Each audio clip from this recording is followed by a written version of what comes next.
Mythology. अगर ये word सुनेंगे तो सबसे पहले आपके दिमाग में क्या आएगा?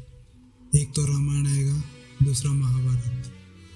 अगर हम माइथोलॉजी का वर्ड का मीनिंग देखेंगे तो उसका मीनिंग है a collection of myths, specially one belonging to a particular religious और कल्चरल ट्रेडिशन। क्या आपको अभी भी लगता है कि ये हमारा Mahabharat and Ramayana mythological stories है? तो चलिए इस वीडियो में हम जानते हैं अगर ये माइथोलॉजिकल स्टोरी है या हिस्ट्री है हमारा। सदियों से हम समझते आए कि महाभारत और रामायण केवल एक काल्पनिक कथा है, माइथोलॉजिकल कथा है। लेकिन क्या होगा अगर मैं आपसे कहूँ कि जो आपने स्कूल बुक्स में पढ़ा वो पूरा सच नहीं है? क्या होगा अगर महाभारत और रामायण कोई किस्सा नहीं बल्कि हमारा असली इतिहास है? मैं जानता हूँ आप क्या सोच रहे हैं, हवा में उड़ने वाले रथ और चमकते अस्त्रों, ये कैसे सच हो सकते हैं? वेस्टर्न साइंटिस्टों ने हमेशा इस बात को नकारा है, लेकिन आज के साइंस कुछ ऐसे सबूत दे रहे हैं जिन्हें देखकर बड़े बड़े एक्सपर्ट के होश उड़ गए हैं। पहले बात करते हैं रामायण की।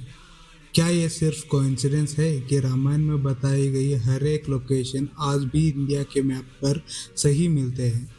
दंडकारण्य फॉरेस्ट से लेकर किष्किंधा तक हर रास्ते वैसे ही है जैसे वाल्मीकि जी ने लिखी थी। और सबसे बड़ा सबूत राम सेतु, नासा की सैटेलाइट इमेजेस ने दिखाया है कि भारत और श्रीलंका के बीच एक 30 मील लंबी पत्थरों की चेन है। कार्बन डेटिंग और जियोग्राफिकल रिपोर्ट बताते हैं कि ये स्ट्रक्चर नेचुरल नहीं लगता। इतना ही नहीं, जब रामायण में बताई गई तारों और ग्रहों की पोजीशन को मॉडर्न प्लानिटेरियन सॉफ्टवेयर में डाला गया तो वो डेट्स वही निकली जो हजारों साल पहले की थी। ये कोई रैंडम स्टोरी नहीं, एक साइंटिफिक रिकॉर्ड है। अब आते हैं महाभारत पर। इस महाकाव्य में सरस्वती नदी का जिक्र है जिसे लोग पहले मिथ मानते थे, लेकिन इसरो और मॉडर्न हाइड्रोलॉजी ने ये प्रूव कर दिया है कि आज से 4000 साल पहले एक विशाल नदी राजस्थान के रेगिस्तान के नीचे बहती थी। और सबसे shocking discovery Dwarka city. 1980s में मराइन आर्कोलॉजिस्ट को गुजरात के समुंदर के नीचे एक पूरा डूबा हुआ शहर मिला। वहाँ मिले पत्थर और लेआउट बिल्कुल वैसे ही है जैसे महाभारत में कृष्ण की द्वारका का डिस्क्रिप्शन है। साइंस कहता है कि ये शहर 3500 साल पहले डूबा था, ठीक वही वक्त जब महाभारत का युग खत्म हुआ था।